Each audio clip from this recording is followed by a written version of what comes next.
Kita lanjutkan kembali dua sisi Pak Gufron, boleh dijawab tadi itu. Berapa orang yang ikut kegiatan sosialisasi di Sukamiskin? Terus ada nggak koruptor-koruptor besar yang ikut? Terus ini boros anggaran, apa gunanya minta testimoni koruptor? Kenapa nggak testimoni korban-korban yang harusnya menikmati dana-dana yang dikorupsi oleh para koruptor gitu? Ya, terima kasih. Jadi perlu diketahui, KPK saat ini telah memiliki 188 penyuluh dari pejabat negara, lantas pengurus parpol, penyelenggara negara, Bawas maupun dari beberapa ormas. Itu yang telah dibina oleh KPK. Bahwa saat ini sekali lagi KPK ingin mengembangkan kepada para koruptor supaya ada sisi negatif yang kemudian bisa menggugah untuk mencegah. Karena fungsi pemidanaan itu kan memang untuk memberikan rasa jerah, untuk merasa terhina. Nah, itu rasa kehinaan itu yang kemudian supaya diungkapkan kepada yang lain, supaya kemudian tidak terjadi perilaku yang sama. Bahwa kemudian asumsi Mas Kurnia yang selalu mencermati kami, terima kasih Mas Kurnia. Jadi kegiatan ini tidak ada sama sekali pembiayaan bagi koruptor dan tidak ada penghargaan bagi koruptor. Ini hanya proses seleksi saja. Jadi yang perlu diketahui pada saat kami sudah ke dua lapas ya, lapas di Sukamiskin dan di Tangerang. Ini di Sukamiskin ada 28 narapidana yang mendaftarkan diri itu ada 7. Tapi setelah kami seleksi hanya dapat 4 orang. Begitupun di Sukamiskin hanya dapat 3 orang. Yang daftar banyak ya, tapi yang menseleksi bukan kami, tentu psikolog ya, yang untuk mengetes apakah benar si koruptor itu sudah memiliki rasa bersalah dan pertaubatan yang benar. Jangan-jangan cuma hanya ingin ikut saja begitu, ingin kemudian menghirup udara segar di luar. Nah, ini yang kami seleksi, dan yang kami lakukan seleksi bukan dari KPK, tapi KPK menggandeng psikolog. Jadi apa yang dikhawatirkan akan memboroskan, sebenarnya sekali lagi tidak ada, karena mereka tidak dibiayai dan kemudian tidak ada honor bagi mereka.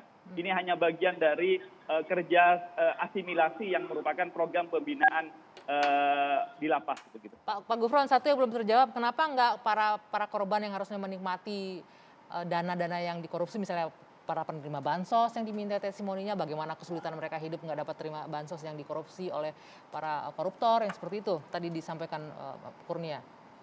Ya, KPK sekali lagi tidak tertutup kemungkinan, bukan hanya kepada pelaku. Sebagaimana saya sampaikan, ada tokoh masyarakat, ada tokoh agama, tokoh pemuda, pengurus parpol, ada Bawas, itu sudah menjadi bagian. Kalau memang Mas Kurnia merasa memerlukan atau kemudian mengusulkan pihak-pihak yang penting, urgen untuk kemudian menjadi bagian dari program pencegahan, utamanya untuk meningkatkan integritas, kesadaran diri supaya tidak mau melakukan korupsi, kami sangat terbuka. Jadi jangan a priori pada koruptor, toh dia juga sudah menjalani masa pemidanaannya, termasuk kalau ada korban yang merasa kemudian mestinya mendapatkan hak baik sosial politik maupun keuangan, ternyata kemudian terkorbankan akibat korupsi, bisa kemudian juga menjadi bagian dari upaya-upaya memberikan kesadaran kepada penyelenggara negara. Jangan a priori terhadap koruptor katanya tadi itu. Ini kan ingin memberikan contoh ke masyarakat gitu. Iya, sebenarnya seluruh masyarakat Indonesia tahu bahwa banyak sekali penamaan kejahatan korupsi ini. Ada extraordinary crime, transnational crime, serious crime. Itu menandakan apa? Treatment terhadap pelaku korupsi tidak bisa lagi digunakan dengan cara-cara biasa. Kejahatan umum saja tidak ada dimintai testimoni oleh kepolisian atau kejaksaan. Lah kok ini kejahatan luar biasa justru diberikan hal tersebut. Selain dari itu, yang penting adalah kita selalu mendorong adanya sanksi sosial kepada pelaku korupsi. Ketika Pak Gufron dan teman-teman KPK tadi mungkin mengatakan tidak ada anggaran negara, tapi setidaknya kegiatan itu diinisiasi oleh lembaga negara, namanya Komisi Pemberantasan Korupsi, leading sektor yang harusnya memberikan efek jerah, bukan justru merekam para terpidana kasus korupsi, yang kami anggap itu adalah kekeliruan yang sangat mendasar. Tidak hanya solusinya yang keliru, melihat permasalahan saja itu tidak mampu. Jadi sudah pasti keluaran output yang dikeluarkan oleh KPK pasti justru menimbulkan kontroversi. Sebenarnya ini baru satu, tapi mungkin nanti kita akan bahas ada banyak ini sekali kayaknya nih. catatan ICW terhadap hal Baik, itu. saya ingin minta pendapat dari Bung Margarito. Bagaimana Anda melihat ini? Apakah setuju dengan ini atau Ya, pertama saya ingin sampaikan ke Gufro dan siapa, Firly dan kawan-kawan, jalan deh, program ini jalan. kenapa? Program ini jalan. Jalan. Jalan. Kenapa Go ahead. Anda? Satu ya, kalau saya mikir-mikir nih, tadi saya sempat bilang begini di dalam hati nih, kok ada ya koruptor napi yang mau gitu jadi, karena ini menyudutkan dengan senyum. KPK nyudutin, permalukan mereka dengan senyum. Orang-orang itu untung ketang gimana kok mereka mau gitu jadi. Anda bisa bayangkan kalau di sana disuruh kalau korupsi itu korupsi begini, Anda jangan pikir korupsi misalnya Anda ada di titik poin ke-10, rangkaiannya itu ada satu, Anda ada di titik, Anda diambil juga. Anda kena, Anda belum tahu tinggal dalam penjara itu. Hanya orang gila aja yang gak waras otaknya, yang gak waras hatinya, yang akan nyaman tinggal di dalam ruang berapa meter itu, 1 kali 24 jam bertahun-tahun. Lalu dia bilang, Walaupun kita juga nggak bisa melupakan bahwa fasilitas di penjara juga ada yang oke, bagus, setuju. yang enak. Coba saya mau tanya, Anggi kuat gak di sini? Satu muter di sini. Kuat gak? Bertahun-tahun, kuat gak?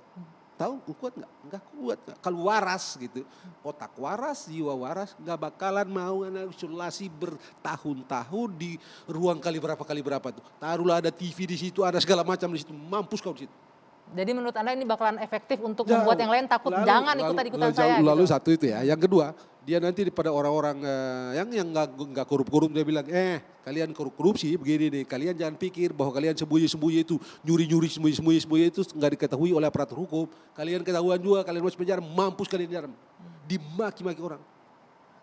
Lu dulu datang orang bilang ya itu koruptor tuh, mati nggak coba tuh? Jadi saya membayangkan tidak akan ada orang yang mau ini koruptor ini mau ikut programnya siapa Pak Gufron sama Firly dan kawan-kawan ini. Ternyata ada tuh tadi saya dengar Pak Gufron tadi bilang ada tiga dan segala macam. Ini hebat sekali akalnya ini. Jadi saya mau pesan sama Pak Gufron dan kawan-kawan situ jalan barang ini. Jalan. Perkara ada sana bilang begini itu soalnya.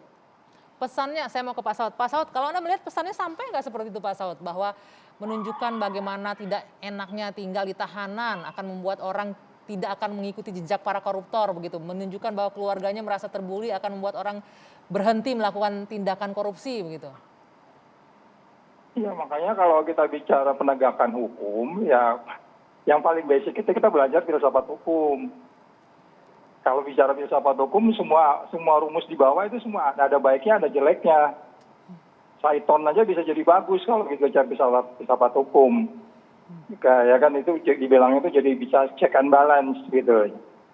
Makanya saya katakan kembali lagi kalau kita bicara manajemen, kalau kita bicara bagaimana upaya mendorong perubahan secara sustain, jangan lupa bahwa negara ini gagal memberantas korupsi karena dia tidak membuat upaya yang sustain dari satu ke satu. Nah, ini Pak Saud ini juga mesti dikoreksi kalau bicara dalam konteks bahkan itu undang-undangnya gitu ya. tidak sustain. Kalau kita mau dibalik ini. Sebentar, saya dulu bicara dulu. Sebentar, kamu menghargai. silakan Pak Saud. Saya nggak pernah bicara di TV aja, satu-satu aja kita bicara. Oke. Saya menghargai kamu ngomong tadi kok. Silakan Pak Saud, ya. Ya oke, jadi sekali lagi saya katakan ini persoalan sustain atau tidaknya. Kalau kita bicara sustainability, bahkan undang-undangnya aja nggak sustain. Ini kan yang terjadi ini sekarang karena undang-undangnya. Perilaku Pak Gufron CS sekarang itu karena undang-undangnya. Karena juga pengawas internalnya. Kalau pengawas internal yang kemarin dan undang-undangnya seperti kemarin, nggak bisa kita ketemu ke penjara itu ketemu orang. Jadi value creation-nya udah memang amburadul negeri ini gitu loh. Jadi mau apa lagi? Jadi yang saya bilang kita berdebat hari ini juga percuma kalau undang-undang itu nggak diganti atau dikembalikan dulu. Jadi kan 26 poin yang kami bilang ada kelemahan itu kan sudah bukan 26 lagi, udah menuju ke 100 lebih kelemahan undang-undang baru itu. Kita nggak salahkan Pak Gufron, saya udah bilang tadi di depan. Dia harus berinovasi, dia harus kreatif, dia harus mencari cara-cara membuat Indonesia kembali ke jalan yang benar. Semua kita malam ini juga tujuannya itu. Tapi sekali lagi saya tanya, apakah itu menjadi cara yang paling baik dari dibandingkan yang dilakukan oleh Kurnia tadi gitu loh. Oke, Jadi baik. sekali lagi, kita duduk baik-baik, pelan-pelan. Jangan asal bikin kreatif, inovatif, mengimplementasi temuan apa namanya. Belum lagi kalau kita bicara nanti ini si pembicaranya ini ya, katakanlah si A. Jangan lupa pidana korupsi itu 18 tahun, 16 tahun. Lagi dia bicara di depan publik, kemudian penyidik bikin pembukaan kasus baru dari kasus yang itu. Di mana muka dia lagi bicara di depan publik, kemudian kasus yang baru diungkap.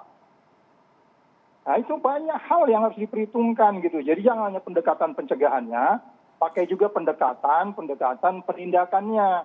Oke. Lah bayangin lagi bicara ya di depan, ini saya begini-begini, kasus baru mengungkap, data baru diungkap lagi kasus itu, penyidikan baru. Kita malah membunuh dia 2 kali itu nanti. Membunuh orang itu 2 kali di Baik. depan publik. Nanti kita akan minta tanggapan Pak Gufron dan juga Bung Margarito usai jeda saat lagi di Dua Sisi. Kami kembali.